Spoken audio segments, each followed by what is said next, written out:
Hi friends, ನಿಮ್ಮೆಲ್ಲರಿಗೂ ಕೂಡ ನಿಮ್ಮದೇ ಆಗಿರ್ತಕ್ಕಂಥ ಯೂಟ್ಯೂಬ್ ಚಾನಲ್ ಸ್ಟಡಿ ವಿತ್ ಪರಶುರಾಮ್ಗೆ ಸ್ವಾಗತ ಅಂತ ಹೇಳ್ತಾ ಇಂದಿನ ವಿಡಿಯೋದಲ್ಲಿ 4ನೇ ತರಗತಿ ಸೆಕೆಂಡ್ ಲ್ಯಾಂಗ್ವೇಜ್ ಇಂಗ್ಲೀಷ್ನಲ್ಲಿ ಬ್ರಿಡ್ಜ್ ಕೋರ್ಸ್ನ ಪೋಸ್ಟ್ ಟೆಸ್ಟ್ ಕ್ವಶನ್ ಪೇಪರನ್ನು ನೋಡುವ ಈ ವಿಡಿಯೋಗಾಗಿ ತುಂಬಾ ರಿಕ್ವೆಸ್ಟ್ ಇತ್ತು. ಸುಮಾರು ಜನ ಕಾಲು ಮಾಡಿದರು, ನಮಗೆ ಮೆಸೇಜು ಕೂಡ ಡ್ರಾಪ್ ಮಾಡಿದರು. ಬ್ರಿಡ್ಜ್ ಕೋರ್ಸ್ ಇಂಗ್ಲೀಷ್ನ ಪೋಸ್ಟ್ ಟೆಸ್ಟನ್ನು ಡ್ರಾಪ್ ಮಾಡಿ ಬೇಗ ಅಂತ ಹೇಳಿದಾಗ ಇವಾಗ ಈ ರಿಲೀಸನ್ನು ಮಾಡ್ತಾ ಇದ್ದೀವಿ. ಇದೇ ಥರ LBಗಳನ್ನು ಕನ್ನಡ, ಇಂಗ್ಲೀಷ್, ಗಣಿತ ಮತ್ತು ಪರಿಸರದಲ್ಲಿನೂ ಕೂಡ ಬರ್ತವೆ. ಬೈಲಿಂಗ್ವಲ್ ಕೂಡ ಕೊಡಲಿಕ್ಕೆ ಪ್ರಯತ್ನ ಮಾಡ್ತೀವಿ ಅಂತ ಹೇಳ್ತಾ ವಿಡಿಯೋನ ಲೈಕ್, ಶೇರ್ ಮತ್ತು ಸಬ್ಸ್ಕ್ರೈಬ್ ಮಾಡೋದನ್ನು ಮಾತ್ರ ಮರೆಯದಿರಿ. ನೋಡ್ಕೊಂಡು ಬರೋಣ. ಪ್ರೀ ಮತ್ತು ಪೋಸ್ಟ್ ಟೆಸ್ಟ್ ಕ್ವಶನ್ ಪೇಪರ್ ಯಾರಿಗೆ ಬೇಕಾಗಿದೆ ಅನ್ನೋರು 99640759ಗೆ ವಾಟ್ಸಪ್ಪಲ್ಲಿ ಮೆಸೇಜ್ ಮಾಡಿ ಅವುಗಳ ಬಗ್ಗೆ ಎನ್ಕ್ವೈರಿ ಮಾಡ್ಬೋದು. ನಿಮಗೆ PDF ಸೇಲ್ ಮಾಡ್ತಾರೆ. ಫಸ್ಟ್ ಒನ್ ಇತ್ತು arrange the words in alphabetical order ಅಂತಿತ್ತು. ವರ್ಡ್ಸ್ ಕೊಟ್ಟಿದ್ದಾರೆ long, hand, gate, cat, big ಮತ್ತು ಕಿಂಗ್ ಅಂತ ಇದೆ. ಇದನ್ನು ಅಲ್ಫಾಬೆಟಿಕಲ್ ಆರ್ಡರ್ನ ಅರೇಂಜ್ ಮಾಡಿದಾಗ the answer is big, cat, gate, hand, king ಮತ್ತು ಲಾಂಗ್ ಅಂತಕ್ಕಂಥ ವರ್ಡ್ಗಳನ್ನು ಅರೇಂಜ್ ಮಾಡಬೇಕಿತ್ತು. Second one which class are you studying in ಅಂತ ಕೇಳಿದ್ದಾರೆ. ನೀನು ಯಾವ ತರಗತಿಯಲ್ಲಿ ಓದುತ್ತಿ ಅಂತ ಕೇಳಿದ್ದಾರೆ. It's a right answer is I am studying in 4th standard. ನಾನು 4ನೇ ತರಗತಿಯಲ್ಲಿ ಓದುತ್ತಿದ್ದೇನೆ ಅನ್ನೋ ಉತ್ತರವನ್ನು ಅಲ್ಲಿ ಎಕ್ಸ್ಪೆಕ್ಟ್ ಮಾಡಿರೋದು. ಪ್ರಶ್ನೆ 3 use the following word in your sentence. ಕೆಳಗಿರ್ತಕ್ಕಂಥ ಸ್ಕೂಲ್ ಅಂತಕ್ಕಂಥ ಒಂದು ಶಬ್ದ ಇದೆ, ಶಾಲೆ. ಈ ಪದವನ್ನು ಬಳಸಿ ನೀವೇನು ಮಾಡಬೇಕಪ್ಪ ಅಂತಂದರೆ ವಾಕ್ಯ ರಚನೆಯನ್ನು ಮಾಡಬೇಕು.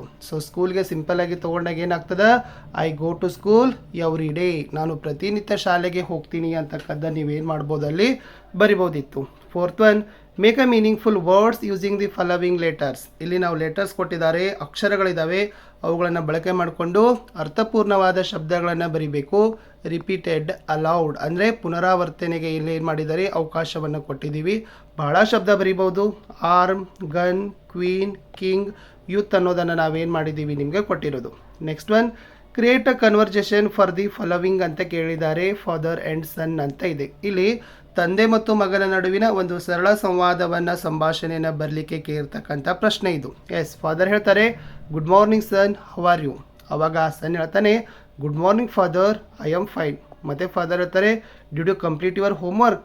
ಸನ್ ಹೇಳ್ತಾನೆ yes father, I completed it yesterday. ಮತ್ತೆ ಫಾದರ್ ಹೇಳ್ತಾರೆ very good, are you ready for school. Son ಹೇಳ್ತಾರೆ ಎಸ್, ಐ ಆಮ್ ರೆಡಿ. ಅವಾಗ ಮತ್ತೆ ಫಾದರ್ ಹೇಳ್ತಾರೆ have a nice day. Son ಹೇಳ್ತಾರೆ thank you father, have a nice day too ಅಂತಕ್ಕದ್ದನ್ನು ಇಲ್ಲಿ simple ಆಗಿರ್ತಕ್ಕಂಥ ಕನ್ವರ್ಜೇಷನನ್ನು ನೀವು ಏನು ಮಾಡ್ಬೋದು ಫ್ರೆಂಡ್ಸ್, ಸಿಂಪಲ್ ಸೆಂಟೆನ್ಸನ್ನು ಯೂಸ್ ಮಾಡಿ ಬರೀರಿ. ನೆಕ್ಸ್ಟ್ ಮುಂದಿನ ಪ್ರಶ್ನೆಗೆ ಹೋಗೋಣ. ಪ್ರಶ್ನೆ ಕೇಳಿದ್ರು identify the verbs in the following sentences. ಕೆಳಗಿನ ವಾಕ್ಯಗಳಲ್ಲಿ ಕ್ರಿಯಾಪದದ ರೂಪಗಳನ್ನು ನೀವು ಏನು ಮಾಡಬೇಕು ಬರಿಬೇಕು. ಅಲ್ಲಿ ಹೇಳಿದ್ದಾರೆ ಪವನ ಪ್ಲೇಸ್ ಹಾಕಿ ಅಂತ ಇದೆ. ಇಲ್ಲಿರ್ತಕ್ಕಂಥ ವರ್ಬ್ ಫಾರ್ಮ್ ಯಾವುದು, ಪ್ಲೇ. ಇದು right answer. The cat chased the ball ಅಂತ ಇದೆ. ಇಲ್ಲಿ ಚೇಸ್ಡ್ ಅಂದರೆ ಬೆನ್ನಟ್ಟು ಅಂತಕ್ಕಂಥದ್ದು ಏನಾಗ್ತದಪ್ಪ ಅಂದರೆ ಕ್ರಿಯಾಪದ ಆಗ್ತದೆ. ಅದನ್ನು ನೀವೇನು ಮಾಡಬೇಕಿತ್ತು, ಆರಿಸಿ ಬರಿಬೇಕಿತ್ತು. Next one what is the moral of the story the thin king and the fat dog ಅಂತ ಇದೆ. ಇದು ನಿಮ್ಮ 3ನೇ ತರಗತಿಯ ನಲಿಕಲಿ ಪುಸ್ತಕದಲ್ಲಿರ್ತಕ್ಕಂಥ ಒಂದು ಸ್ಟೋರಿ ಕತೆ. Okay, the thin king and the fat dog ಅಂದರೆ ತೆಳ್ಳಗಿನ ರಾಜ, ದಪ್ಪ ನಾಯಿ ಅಂತ ಇದೆ. ಅಲ್ಲಿ ಏನು ತಿಳಿತದೆ ಅಂದರೆ health is more important than wealth and power ಅಂತ ಇದೆ. ಇಲ್ಲಿ ಸಂಪತ್ತು ಮತ್ತು ಶಕ್ತಿಗಿಂತ ಆರೋಗ್ಯ ಅನ್ನೋದು ತುಂಬಾ ಮುಖ್ಯ ಅಂತಕ್ಕಂಥ ಒಂದು ನೀತಿ ಹೇಳ್ತದೆ. ಅಥವಾ ಹೀಗೂ ಬರ್ಬೋದು, a healthy lifestyle leads to happiness and strength. ಒಂದು ಆರೋಗ್ಯಕರವಾದ ಜೀವನ ಶೈಲಿ ನಮ್ಮನ್ನು ಸಂತೋಷದಾಯಕ ಮತ್ತು ಸದೃಢನನ್ನಾಗಿ ಮಾಡ್ತದೆ ಅನ್ನೋದನ್ನು ನೀವೇನು ಮಾಡ್ಬೋದು ಬರೆದ್ರೆ ಇದು ಕೂಡ ಏನಾಗ್ತದಪ್ಪ ಅಂದ್ರೆ ರೈಟ್ ಆನ್ಸರ್ ಆಗ್ತದೆ. ಮುಂದಿನ ಪ್ರಶ್ನೆ name the games in which the following objects are used. ಇಲ್ಲಿ ಒಂದೆರಡು ಆಬ್ಜೆಕ್ಟನ್ನು ಕೊಟ್ಟಿದ್ದೀವಿ. ಫಸ್ಟ್ ಒನ್ ನೆಟ್ ಇದೆ, ಆಮೇಲೆ ಪೋಲ್ಸ್ ಅಂತ ಇದ್ದಾವೆ. ಇಲ್ಲಿ ನೆಟ್ ಇದನ್ನು ಬಳಕೆ ಮಾಡಿಕೊಳ್ತಕ್ಕಂಥ ಆಟದ ಸಾಮಗ್ರಿ, ಅಂದರೆ ಈ ಸಾಮಗ್ರಿನ ಯಾವ ಆಟದಲ್ಲಿ ಬಳಸ್ತೀವಿ. ವಾಲಿಬಾಲಲ್ಲಿ ಬಳಸ್ಬೋದು, ಟೇಬಲ್ ಟೆನ್ನಿಸ್ ಮತ್ತು ಬ್ಯಾಡ್ಮಿಂಟನಲ್ಲಿ ಬಳಸ್ತಾರೆ. ಪೋಲ್ಸ್ಗಳಿರ್ತಕ್ಕಂಥದ್ದು ಖೋ ಖೋದಲ್ಲಿ ಏನು ಮಾಡ್ತಾರಪ್ಪ ಅಂದ್ರೆ ಪೋಲ್ಗಳನ್ನು, ಕಂಬಗಳನ್ನು ಬಳಸ್ತಾರೆ. Next one explain the following topics in 4 or 5 sentences ಅಂತ ಕೇಳಿದ್ರು. ಈ ಕೆಳಗಿನ ವಿಷಯದ ಕುರಿತು 4-5 ಸಾಲು ಬರೀಬೇಕು. ಮೈ ಬಾಡಿ ಅಂತ ಇದೆ. Yes, my body helps me do many activities every day. I have 2 eyes to see and 2 ears to hear. My hands help me write, draw and play. My legs help me walk, run and jump. I keep my body healthy by eating good food and exercising ಅಂತ ಬರೆದ್ರೆ ಒಟ್ಟಾರೆ simple ಸೆಂಟೆನ್ಸ್ಗಳನ್ನು ಒಂದು 4-5 ಸಾಲುಗಳನ್ನು ನೀವು ಬರೆದ್ರೂ ಕೂಡ ನಿಮ್ಗೆ ಏನು ಮಾಡ್ತಾರಪ್ಪ ಅಂದರೆ ಇಲ್ಲಿ ಅಂಕಗಳನ್ನು ಕೊಡ್ತಾರೆ.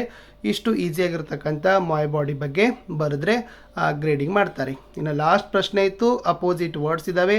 ಸೊ ಇಲ್ಲಿ ಕಮ್ ಮತ್ತು ಸಿಟ್ ಅಂತಕ್ಕಂಥ ವರ್ಡ್ಸ್ಗಳಿಗೆ ಅಪೋಸಿಟ್ ಫಾರ್ಮ್ಗಳನ್ನು ಕೇಳಿದ್ದು. ಕಮ್ ಅಂದರೆ ಬಾ, ಗೋ ಅಂದರೆ ಹೋಗು, ಸಿಟ್ ಅಂದರೆ ಕುಳಿತುಕೊಳ್ಳು, ಸ್ಟ್ಯಾಂಡ್ ಅಂದರೆ ನಿಲ್ಲು.